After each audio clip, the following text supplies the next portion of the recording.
لمان صحافة جمهورية سوماليلاند مدح بنان مسؤولين هيدا كالدول الصحافة وهذا السلام عليكم ورحمة الله وبركاته. marka hore waxaan jeclahay in mahad noqon dhamaantiin inaad soo ajiibteen inaynu afurkan halkan ku wada qaadano ujeedadana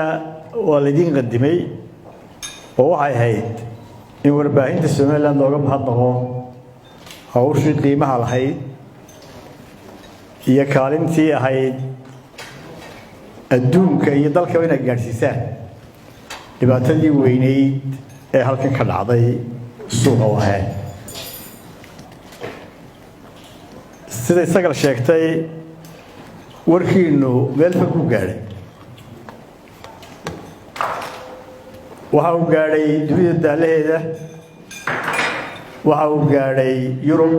oo arkayseen Prime Minister Ingiriiska markii uu soo jawaabay wuxuu gaaray wadamada aynu jaarka nahay dhamaantood oo iyaguna arrintaasi damaqday oo ka soo wada jawaabay ra'iisul wasaaraha Ethiopia madaxweynaha Soomaaliya ra'iisul wasaaruhu madaxweynaha Djibouti iyo dalal kale oo fara badan oo aynu saaxiib nahay sidaa sheegaysayna in badani waxay ka qaateen warka aad tabinayseen oo markhaatigu koowaad waxa uu idin wada noqday madaxdii kilka timid warbaahintu intii shacbiga jiray uu soo noolaa marxaladii badnaa soo maray waa ka soo wada qayb qaadatay saafadu markii la dagaalamayay isticmaalka Ingiriiska door muhiim ah ku lahayd dib u xoreyntii dalka kaalin weyn bay ku lahayd dib u dhiskii dalka kaalin baa ku lahaydeen dimuqraadiyadda iyo hanaanka xisbiyada badan kaalin xoog la ku lahaydeen waxay manbaca wararka uu ka hesho ummaddu waxa muhiim ah sidii halkan laga sheegay wararku inay mar walba noqdaan inay shaandhaysaan ay noqdaan kuwa sugan idinkoo ilaalinaya professional waliba mihnad waliba waxay leedahay ethics marka idinkoo taa ilaalinaya idinkuma aanan yeelin inaanu caawadin ilaa wadani soo gala laakiin waxaanu idinku yeelnay inaanu idin mahad noqono waasleenahay kelimada qul dadka wada gaari karta adduunna ma wada gaaro dadka dirajare ma wada gaadho laakiin kelimad qul dadka wada gaadho waad mahadsan tahay ayaa wada gaadha marka dhamaantiin intiina daaco halkan isugu nimay intay institutions ku hadhay intayna dhageysanaysaa inta waxaan jecelahay inaanu mahad noqono gudaha saxaafadda Soomaaliland doorka ay ku leeyihiin hanaanka dimuqraadiyadda Soomaaliland mar walba dhexdhexaad waxa waaye tir dhexaad wadanka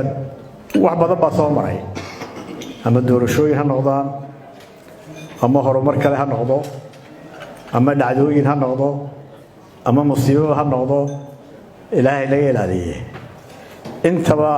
meesha dee laga soo doonto warka ama warku ka soo baxaya waa idinka marka waxa kale oo muhiim ah sida lagu sheegay inay doorka sida qayladhaanta maalintii hore oo samayseen ee qof walba u gaadhay in qayladhaanta sii wadaan in dadka halka ku kadeedan ee hooyooyinka leh ee sagal ka sheekaynaysay anaguna maalintii wada ka hadalno waxaan ku niri dadka dooxa yaala waa in hadday noqonayso meeshan in la baneeyo la soo fadhiisiyo qashin ku yaalay waa in meel aan dixda ahayn waayo gool roobka iman doono ma ogin ilaahay roob ay weydiisanayna dadkina dixday wali wareeyay marka waanu idin mahadnaqaynaa kelimadaas u baahdeen idin mahadnaqno anagoo ka wakiilo dhammaan xisbigii waxaan jecelahay inaanu wada shaqeynana macnaheedu maaha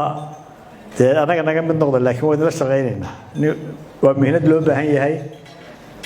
oo dalka oo dhan u baahan yahay إن شاء الله إنه بدأ هذول يسوي دوانا شعله هتاني بعدها هذا بس